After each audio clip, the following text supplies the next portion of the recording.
Hello and welcome to BYJU'S Exam Prep IAS. Welcome to another session on economy this week, wherein we are taking up all the important economy related articles which have appeared from 10th to 16th of September 2022, and we are analyzing these articles. The first very important article: Government of India has announced a ban on broken rice exports. Now first and foremost, understand this. The concept of exports, bans, quotas, etc. are important for UPSC. And if you have been reading the newspaper, you would have already realized in the last couple of months, government has imposed higher taxes on exports. Government has imposed a restriction on the quantity, that is a quota of exports that can be done. And now the third one, Government of India has completely banned export of a type of a rice which is broken rice. Now I'm explaining this for a very simple reason. Many of you think that the concept of the taxes, or let's say the bans, quotas, etc. are generally associated with imports. No. The quotas, the taxation, or that is a customs, etc. is not just associated with imports. These can be imposed even on the exports. For example, many of the times you will come across this. In order to protect the domestic market, in order to contain certain issues in the domestic market, government will impose taxes or customs on the imports. They will impose the taxes on the imports, customs duties on the imports. But please understand this, the customs duties can be imposed even on the exports. Generally, the governments don't do that, but they can do that. Sir, for example, what do you mean by this? Earlier, Government of India has imposed an export duty of 20% on all the non-basmati rice. Why this particular duty was imposed? Because now Government of India is concerned that the rice exports which are happening from India to rest of the world have increased, and this is going to create a shortage, scarcity situation in India, and that will cause inflationary trends in India. Following up with that decision, Government of India has announced a complete ban on the exports of broken rice. Now many of you will ask me, sir, what do you mean by broken rice here? Broken rice, I have given a picture here, have a look at it.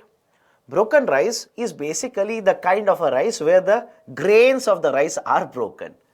Generally, the broken rice is used as a poultry feed. It is used for ethanol production, etc. Now, in case of India, why Government of India has imposed this restriction? Why there is a ban on the rice exports? Understand the logic here. First point, the amount of exports that have happened in the last couple of years, there has been a sudden rise in the exports. For example, in financial year 19, the quantity of exports was 12 lakh metric tons, and financial year 22, it has already increased by 200-300% and has hit around 39 lakh metric tons. So there is a sudden jump in the exports of broken rice. Now some of you might be thinking, sir, who is purchasing so much amount of rice from India? For example, currently China is the major importer, buyer of the broken rice from India. Why, you will understand in a minute, wait for it. That's the first point. Second point, sir, this is for financial year 22, but we are in financial year 23. What is the situation now? Between April to August of the current financial year, between April to August in the current financial year, the amount of broken rice exports is more than 21 lakh million tons. 21 lakh metric tons. And if you compare this to the same period in the previous year, it was just 0.5 LMT. So you can understand here itself, from 0.5, it has ballooned to more than 21 lakh million tons or metric tons, which is more than 40 times compared to the same time period in the last 1 year, or in the same time period in the last financial year. Now this is a cause of concern. Why it is a cause of concern? One, have a look at this. Exports have suddenly ballooned, have increased from India. Second, in India, for the current financial year or in the current year, there are certain states which are considered to be rice cultivating states, and they have not received sufficient amount of rainfall. Example, UP, Bihar, West Bengal. And when these states have not received sufficient amount of rainfall, what is the natural outcome? Cultivation of rice is expected to come down. Land under cultivation under rice already has come down. Why? Some of the farmers already have shifted to cultivating of some other crop. Now, if the monsoon in these rice growing states is also less, the overall supply of the rice is expected to come down. Second very important point. Now, citing both of these particular points, what Government of India says is, if I don't control the situation right now, the scarcity will happen in the economy, and this scarcity might lead to higher inflationary trends. And as such, the Government of India has already stated, in the beginning of this particular year, the price of the broken rice was somewhere around 15 to 16 rupees per kg. But right now, the price already has increased. Right? In the first week of September, the prices have already reached 22 rupees per kg, which is a very steep or very high jump in the prices. Now, why China is importing? Why is China importing so much amount of rice? In fact, China is one of the major producers and contributors of rice to the international market. But why is China importing so much of rice from India? The reason is very simple here. In the rice cultivating regions in the China, there has been issue regarding cultivation. Right? Again, there has been an issue regarding cultivation, as a result of which, that is drought, the cultivation has come down, and that is the precise reason why China is importing a lot of this broken rice from a country such as India. Now, if you export this to China and there is a scarcity created in India, what will happen for poultry feed? The availability will come down. What about ethanol production? The availability will be affected there as well. Citing all of these reasons, government has imposed a ban on the rice exports. But understand the implications of this. Already, right, understand this, already Ukraine is fighting a war with Russia, and a result of which food grain supply to the international market has been affected. There is a concern over global food prices. There is a concern over global food security. In that context, Government of India in the last couple of months has been either imposing restrictions or quotas in terms of exports, and now has been banning the export of food grains to the international market. That is the precise reason why other members under the WTO have criticized Government of India. They have criticized Government of India, saying that already there is a concern over food security and you are imposing restrictions on the food exports to the international market. These are certain very important points that you need to understand in the context of Government of India banning broken rice exports. The next article, Russian oil imports into India, from exports now to imports. In the last couple of weeks, we have been discussing this. One, Russia has become a major oil supplier to India now, crude oil supplier, by the way. So how major? As per the data, Russia is the third largest crude oil supplier to India now. Second very important point, we have been able to purchase crude oil from Russia at comparatively lower prices. That is, whatever is the crude oil price basket right now costing, Russia is able to sell the crude to us compared to that at a lower price. And that is a precise reason India, citing its interest, has been importing a lot of crude oil despite Western economies imposing sanctions on Russia. In order to overcome this particular issue, that is Russia exporting, earning money and using the money to fight a war or wage a war against Ukraine, the Western economies, that is a G7 group of countries, earlier have come out with the concept of crude oil price cap. Crude oil price cap plan. And in the earlier videos, we have discussed the concept of the crude oil price cap plan of G7 group of countries. Now, what Russia has told India is, we will further increase the supply of crude oil to you. We will offer the oil at much lower prices. We will further increase the crude oil supply to you. But with one caveat, with one condition. And the condition is, you will not accept this particular oil price cap plan of G7 group of countries. I'll repeat it, understand it. Already Russia is supplying the oil to us at discounted prices, at lower prices. And they're saying further we will reduce it. We will reduce it further. We will sell you more oil, but with one caveat, one hashtag. That is, you will not accept the crude oil price cap which has been proposed by G7 group of countries. That is what has been provided here. Apart from this, they have discussed who is the top exporter of crude oil to India, right? What has happened in this country, that country, etc. You don't have to be worried. But in addition to this information, I want you to understand two more important points. If India will not accept this particular oil price cap plan, what will happen? Simple. There are companies in England which will provide insurance to the crude oil suppliers.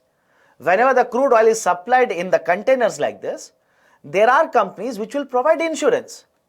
And if a country will not accept this particular plan proposed by G7, they have stated that the companies which are providing the insurance, they will not be offering the insurance. Now what will happen if they don't offer the insurance? Obviously the containers or the suppliers or the one transporting the oil, now they don't have insurance. It will become very risky, right? It will cost a very high amount to supply the oil now. What is the way out of this? If India will accept it, don't you think this will become a concern for India? Absolutely no. Why? Understand this next point very carefully. Government of India couple of months ago established a fund by the name of fertilizer pool. Important, remember this. Government of India has set up a new fund called as fertilizer pool. Under the fertilizer pool, the government has kept certain funds, 500 crore rupees, and government says any transporter or any transport or let's say import of these particular fertilizer and now crude oil. Remember this. This was introduced to provide insurance for fertilizer import. Now even the crude oil import has been covered under the fertilizer pool. What happens here? Fertilizer pool has been set up at a General Insurance Corporation, GIC, a national insurer. It has been set up with the GIC. Funds have been kept. Any import of fertilizer, insurance will be provided by GIC. Any import of crude oil now, insurance will be provided by GIC. So even if the companies, other companies, foreign companies, specifically companies from England, will not give us insurance coverage if I don't abide by the plan here, we have a general insurer in India, national insurer in India, having a fund named a fertilizer pool, we can get the insurance done.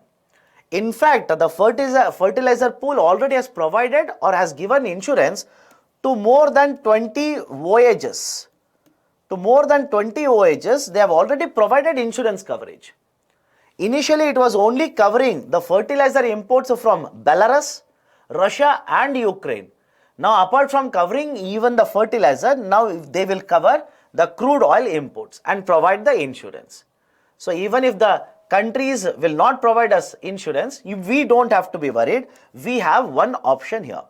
Second very important point, apart from this, I want you to understand is, apart from Russia, remember this, the other two countries which export a lot of oil to India are Iran as well as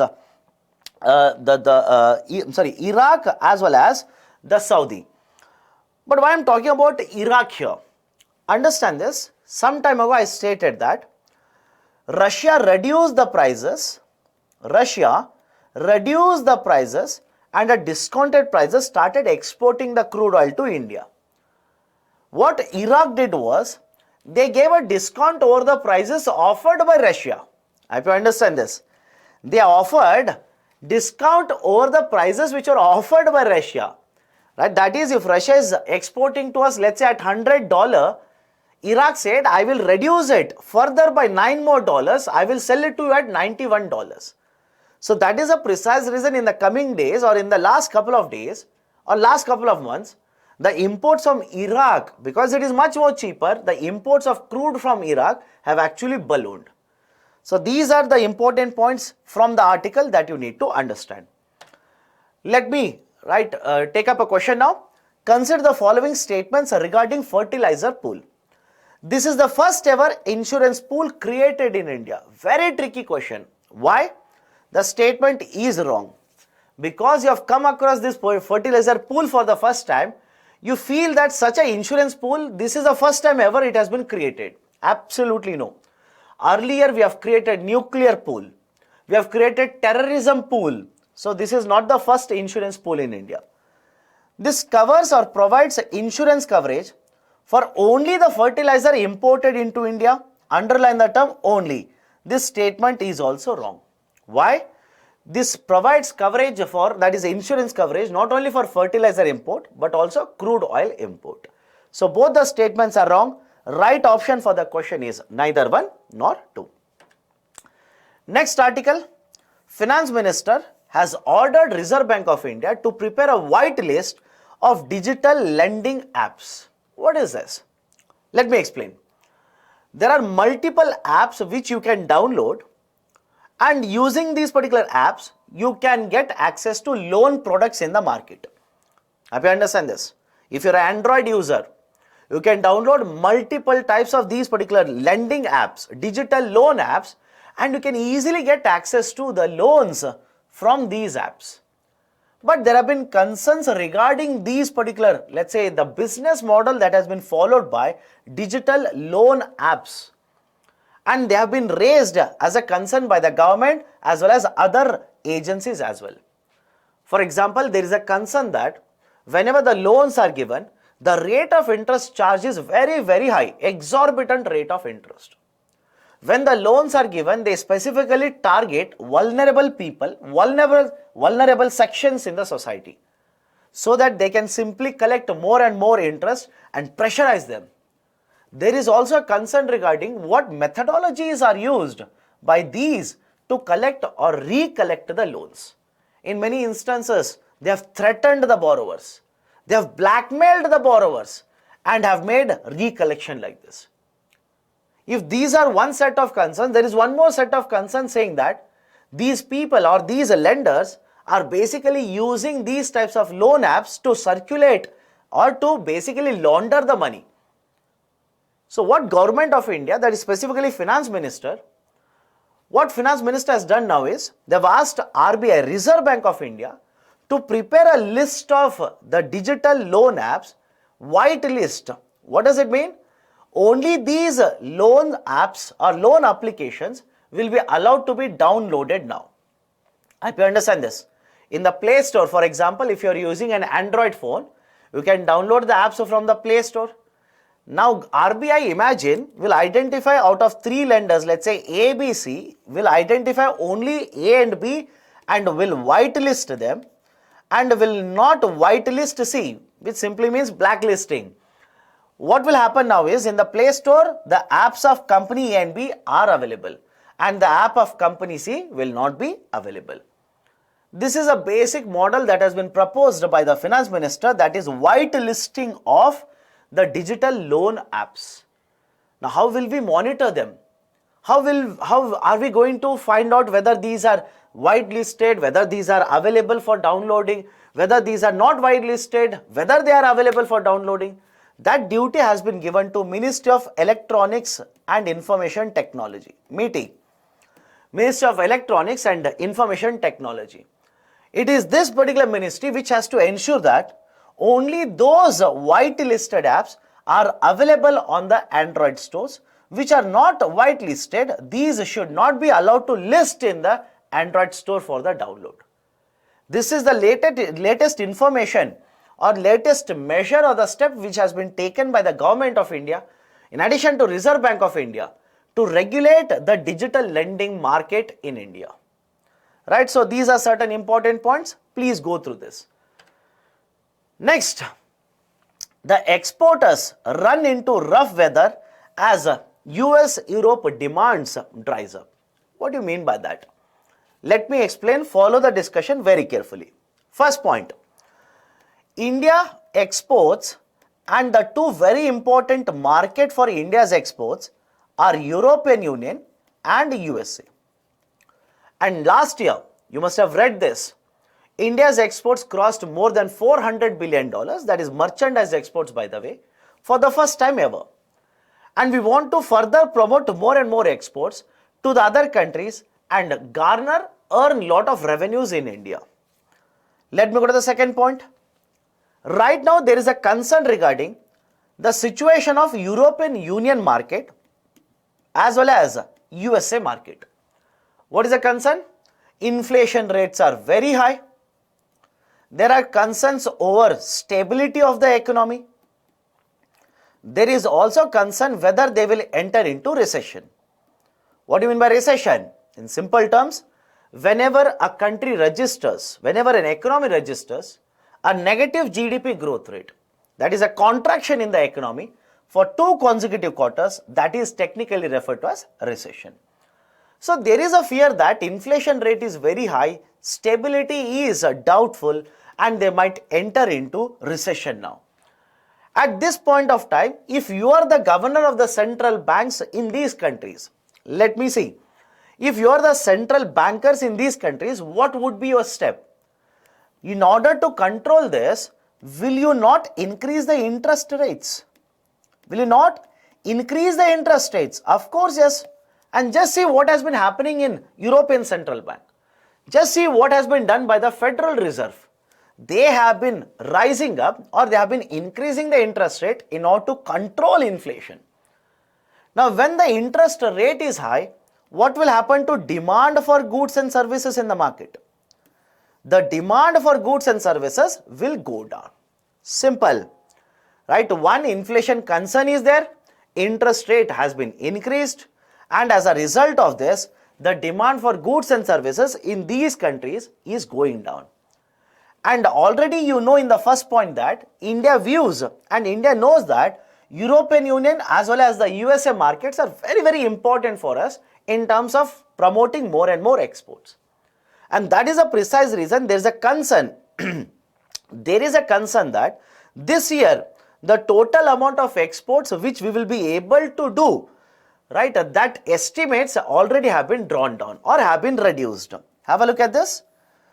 India's financial year 23, that is a current financial year exports, 470 to 480 billion, right? That is a drawdown or that is a reduced estimate now. There is a concern. There is a concern. Why? If exports will come down, follow this very carefully. If exports from India will come down, it also means the production will come down. I hope you understand this.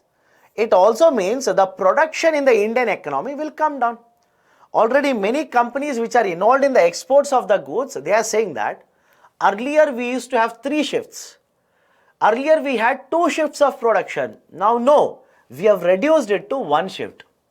We used to work at our 90% capacity, 95% capacity. Today we have reduced it to 25 to 50% of our capacity.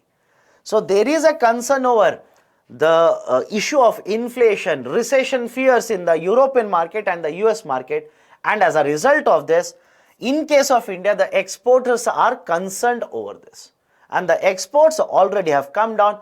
If the exports will come down, you already know what will happen. Apart from this, current account deficit will widen. That has actually happened, right? The employment will be affected, right? The contribution to GDP would be affected, etc., etc., etc.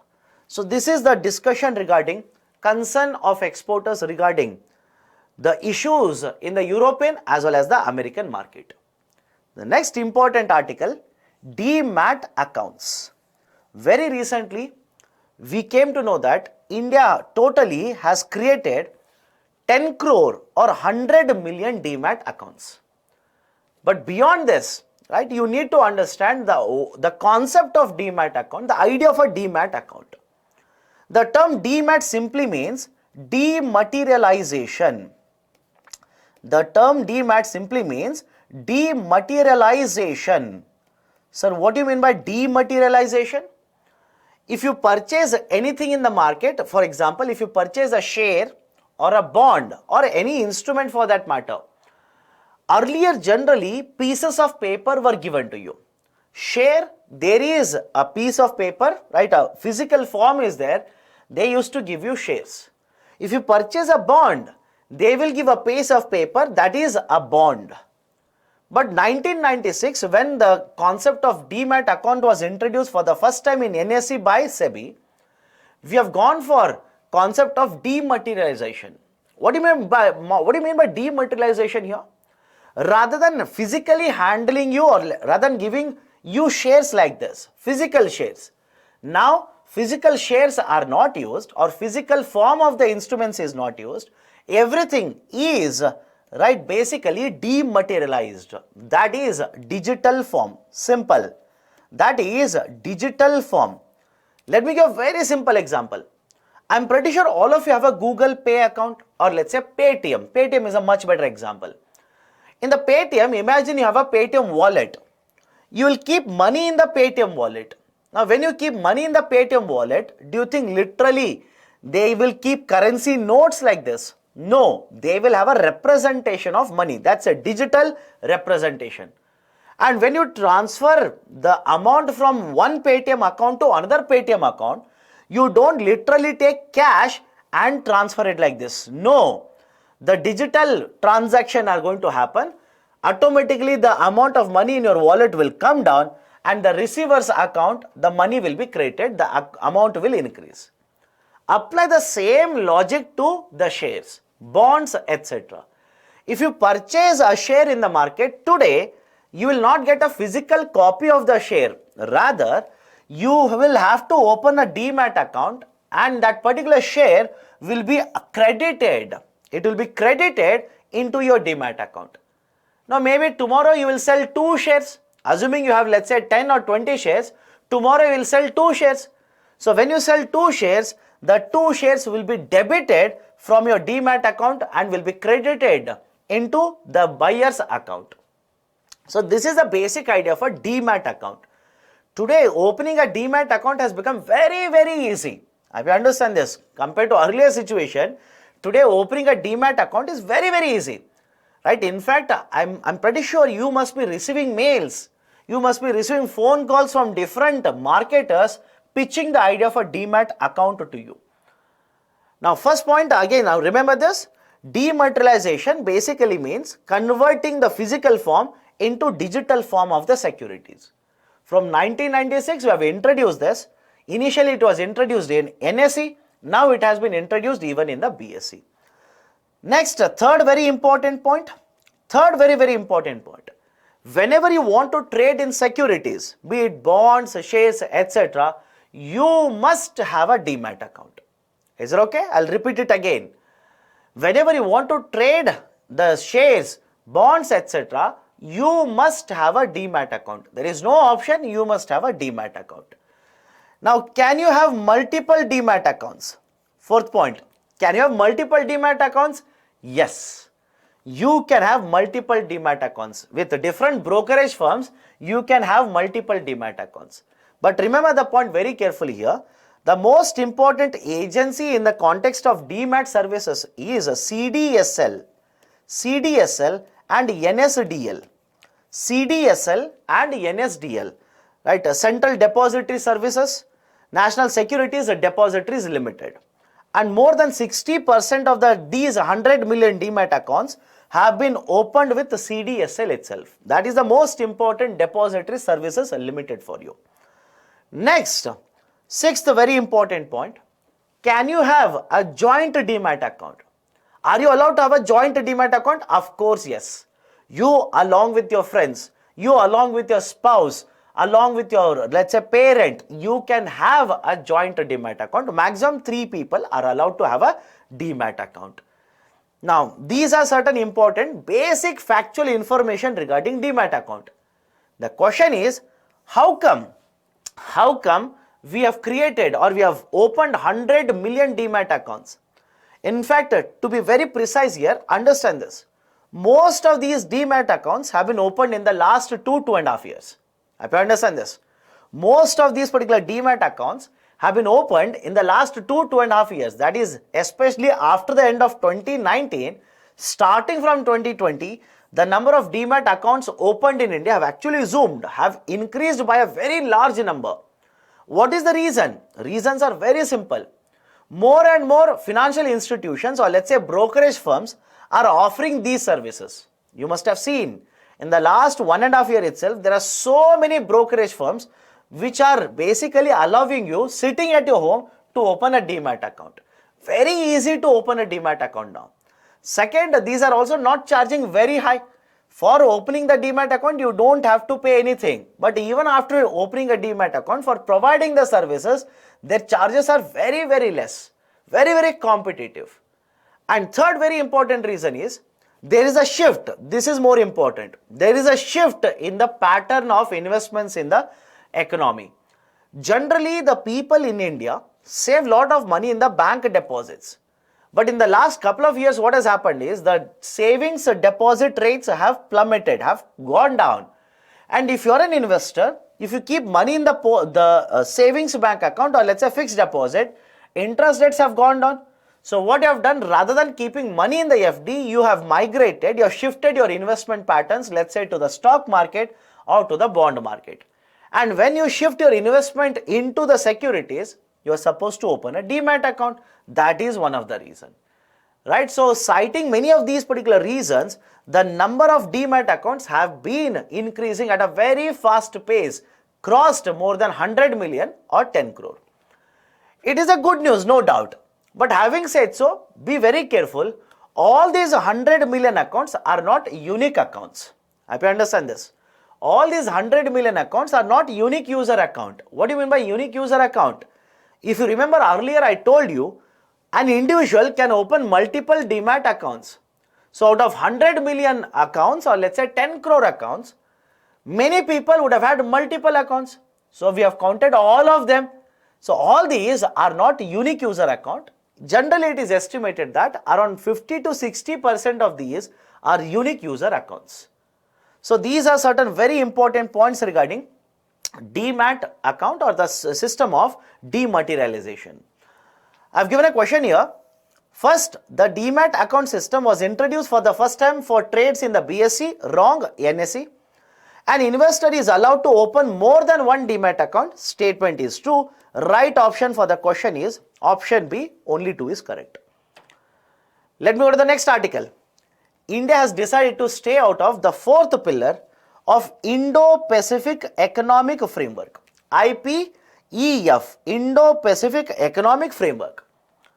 Now, what is the idea? 14 countries have come together and they want to negotiate and have a framework on 4 pillars. Simple.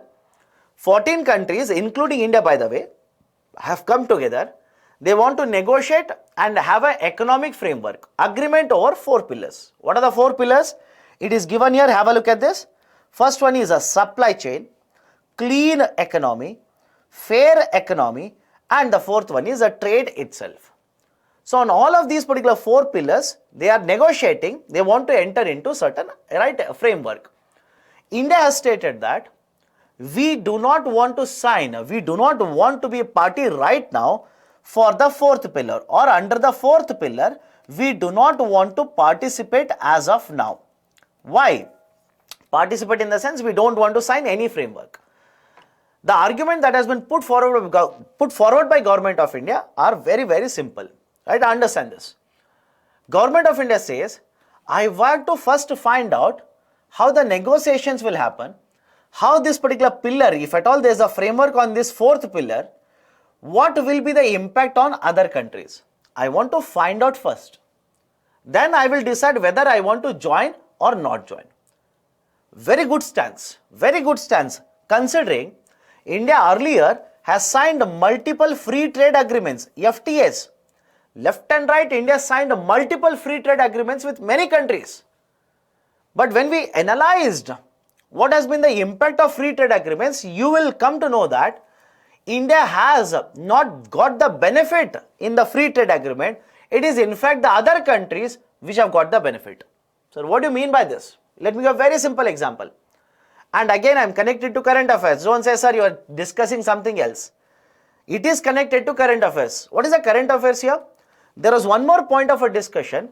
India and ASEAN, or let's say Niti Aayog report, which has basically stated that India has signed multiple trade agreements, But with the signing of multiple trade agreements, India's trade deficit with these countries also has increased. So we have seen earlier that India has entered into multiple types of frameworks or agreements. We have not got the benefit. The other trading partners have got the benefit.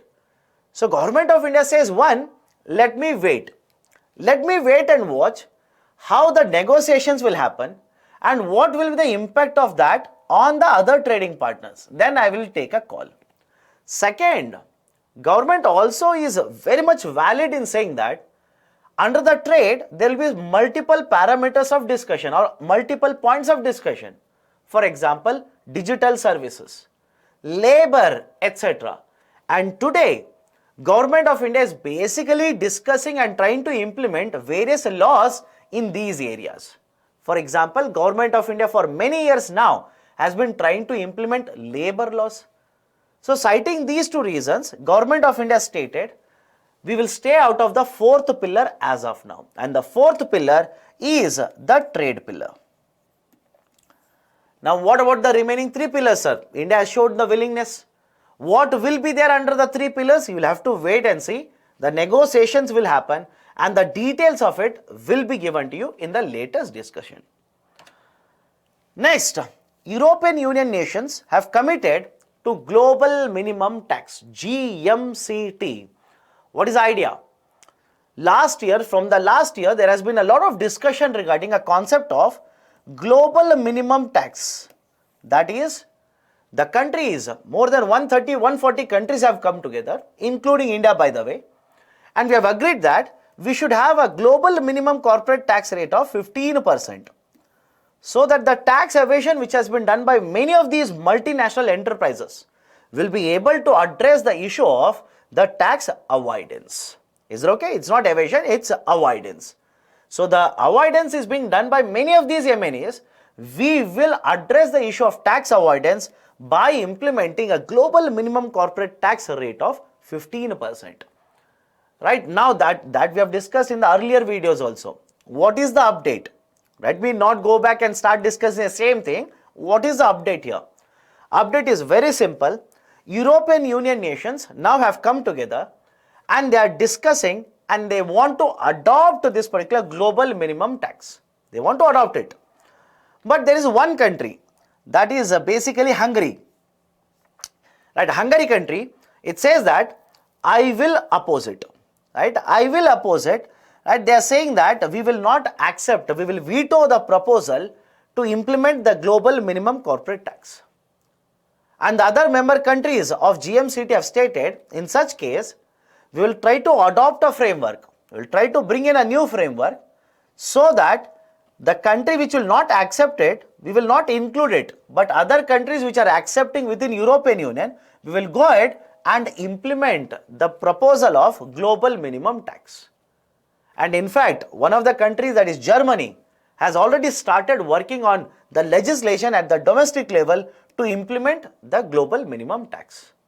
These are certain important points which are discussed in the article. Apart from that, nothing else is important, don't worry. Next article, pre-packaged insolvency resolution. It's been more than 1 year since Government of India implemented the pre-packaged insolvency resolution, PIRP. And it is just an update here. Despite it being more than 1 year after implementing PIRP, so far only 2 MSMEs. So far, I repeat, only 2 MSMEs have been taken, right, or have been considered under the pre-packaged insolvency resolution. Why? When this model was proposed by the government, there was so much discussion. Everybody was so happy with this particular model, considering the time taken, considering MSME sectors which are basically suffering because of the pandemic, etc. Because under the PIRP, the owner or the debtor will not lose the ownership. I hope you understand this. Under PIRP, the debtor will not lose the ownership, whereas under CIRP, corporate insolvency resolution process, the debtor would be losing ownership. That is a precise reason Government of India said, let me introduce PIRP for MSME sector and try it out. I try to increase the process of insolvency resolution for MSME sector. It's been more than 1 year, and the data simply says only 2 companies, the insolvency resolution, that is MSME sector by the way, only 2 have been taken up under PIRP. It doesn't mean that there is no insolvency resolution for MSMEs. There is, but the banks are choosing the CIRP over PIRP. Right? It is an alternative. The banks are choosing to go with CIRP rather than adopting the method of PIRP. Why? Why is that? Why, despite having a timeline, much shorter timeline, here under PIRP 120 days, here 330 days. Why, despite all of this, banks are not choosing PIRP? Reason is very simple. The banks are saying in PIRP, that is a pre-packaged insolvency resolution, the debtor comes out with a resolution plan. The debtor will approach the creditor and propose a plan that will be accepted by the creditor, then sent to NCLT. Once the NCLT approves, this plan will be implemented.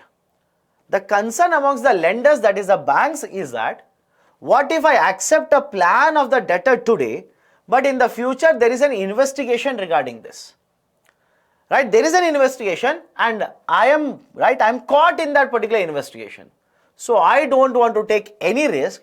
What I will do is, rather than using PIRP, I will shift to CIRP. I will continue using or getting the insolvency resolution done through CIRP itself. That is the reason there has been not much demand or the progress with the pre-packaged insolvency resolution process in India. Based on this, I have given a question here. Consider the following statements regarding PIRP. Under this, the debtor will lose the ownership of the company. Statement 1 is wrong.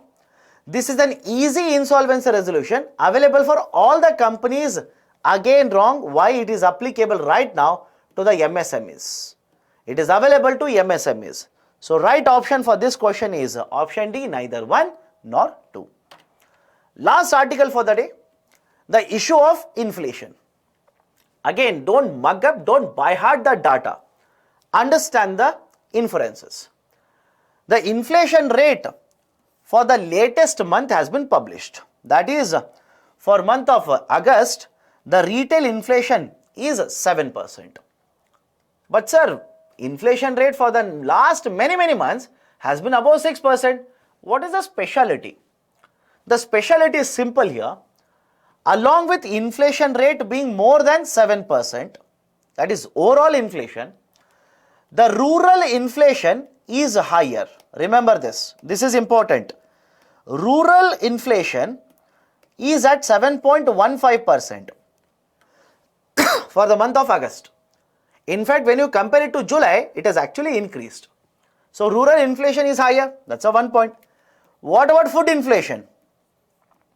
What about food inflation? Food inflation is also higher, more than 6%. That is also a cause of concern. And the third very important point, industrial output.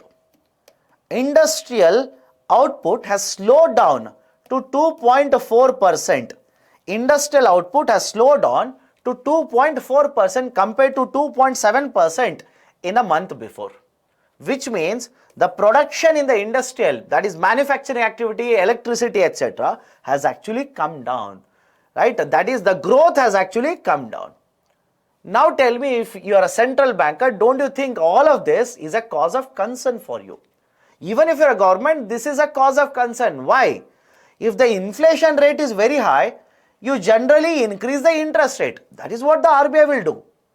But when you increase the interest rate in a period where the industrial output is slowing down, that will further pull down the industrial activity. So you are in a dilemma. If I increase the interest rate, industrial activity will be subdued.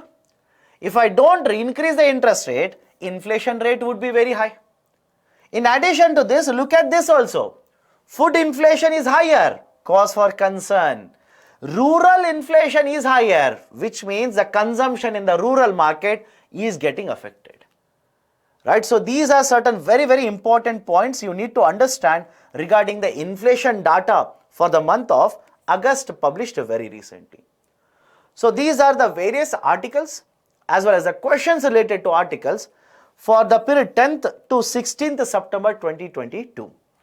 If you like the initiative, hit the like button. Provide your valuable comments in the section below.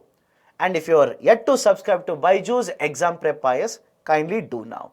Thank you. Have a great day.